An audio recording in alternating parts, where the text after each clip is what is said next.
there's this bizarre cultural phenomena going on in the media landscape. And Julianne Excobedo SHepherd, a writer and the culture editor over at alternate.org, alternate.org, the website, of course, wrote a brilliant piece about this. Why is TV suddenly overstuffed with buxom bunnies, sexy stewardesses, and Charlie's Angels? Julianne, welcome to the program. Thanks for having me, Tom. Thanks for joining us, and thanks for writing this piece. Of course. First of all, describe this change that we've seen in the media landscape since it seems to me like it tracks back to Mad Men, to the early success of this show that purported to be purported to be advertising executives in the year 1960. Mm-hmm. It definitely tracks back to Mad Men.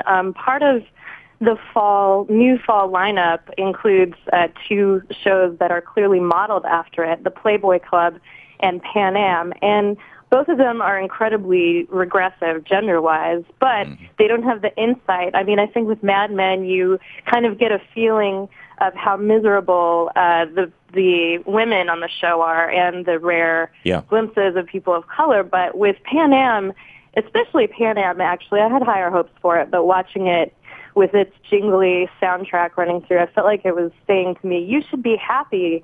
You should be happy to go back and have no options and be a stewardess. You know, it was just, it was bad. Well, I find it interesting because, I'm old enough to remember that era. Mm-hmm. And flight attendants back then, or stewardesses as they were called, there was the beginning of the union movement during that time in the 60s and 70s, and it was actually a good job. Now, there were certain criteria. You had to be female, you had to, be kind of hot looking or whatever the definition, all that kind of stuff that we would define as sexist and as regressive. But right now, we've got flight attendants who are making less than people working at Burger King. And it's become a brutal job for many people. The same with, by the way, the same is true for, as Michael Moore pointed out in I think his last movie or the one before that, the pilots on many of these commuter airlines are starting out at like $14,000 a year. And do you really want the pilot of your airplane to be making less than the manager at the Burger King down the street? No. And so there's kind of a layer within this, isn't there? And that is that. Everybody wants to go back to the good old days. Not everybody, but I mean, there seems to be this movement, particularly in the Republican right, to go back to the 50s and 60s, and in the 70s. And yet, in the 50s and 60s and 70s, you had 90% income tax on the rich. You had actually decent middle-class jobs that you could live on. Being a stewardess was apparently one of them. And, but on the other hand, women were, I remember in the early 70s, I owned a business and having to place ads in the newspaper. You had to call the newspaper and tell them whether you wanted it in the women wanted section or in the men wanted section. Oh, my gosh. I remember that. I remember that, having to say, okay, in fact, we had this company in Lansing, an ad agency, and we were looking for a bookkeeper/receptionist. And I called the newspaper, and they said, okay, men wanted or women wanted? And I said, I don't know, I need a bookkeeper receptionist. Well, it sounds like a woman. I said, can I buy one in both? It's like, anyway, back to you. Back to you. Yeah. So, and Louise notes, that there was also a time when women were pushed into being flight attendants instead of going to college. Right, exactly. And there is a theme in the pilot for this particular show of a woman who is being forced to get married and then decides that she wants to run away. And her only other option, essentially, is to be a stewardess. And, of course, the show glamorizes the entire flight industry. At that time, obviously, it was very exciting, but, it's sort of hard to watch, particularly, as you said, in this era when things have changed so much, especially for the airlines. Women have better opportunities ostensibly, but, it's weird to see it glamorized. Yeah, yeah. Why do you think that we are glamorizing this now? I think generally there's an overall cultural regression.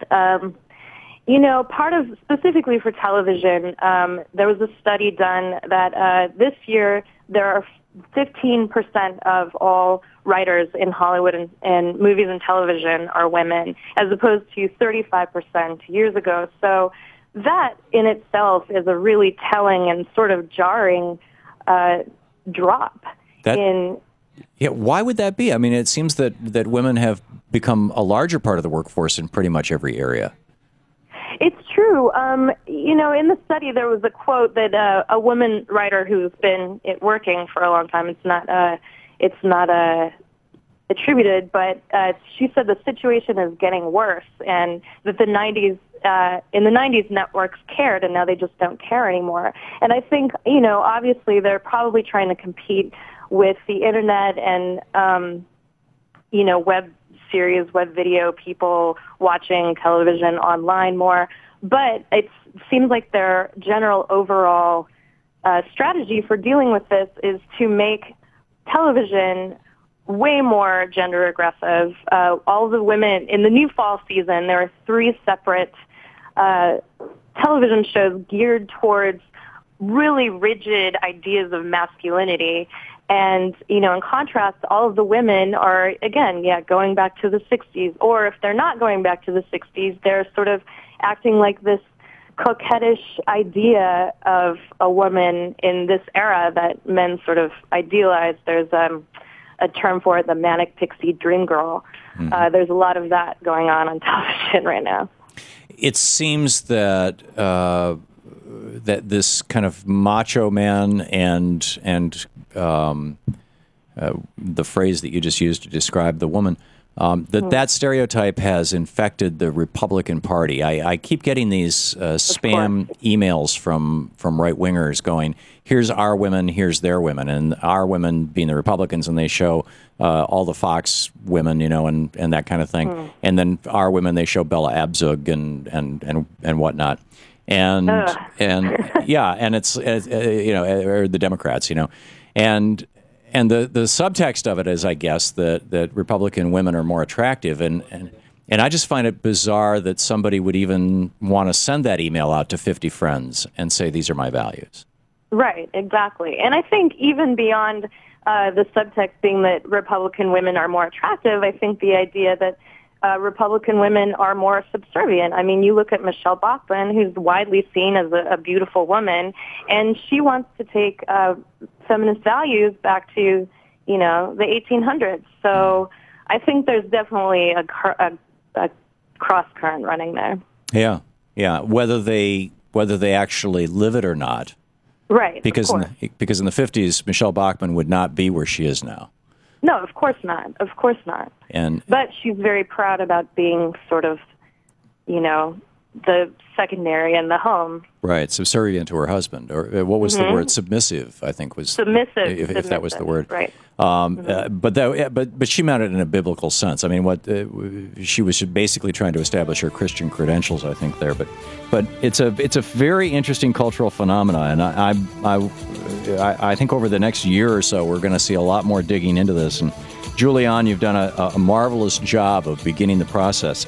And thank you so much. Thank you. People can find your article over at alternet.org. It's titled, Why is TV Suddenly Overstuffed with Buxom Bunnies, Sexy Stewardesses, and Charlie's Angels? A great question. Thank you, Julianne.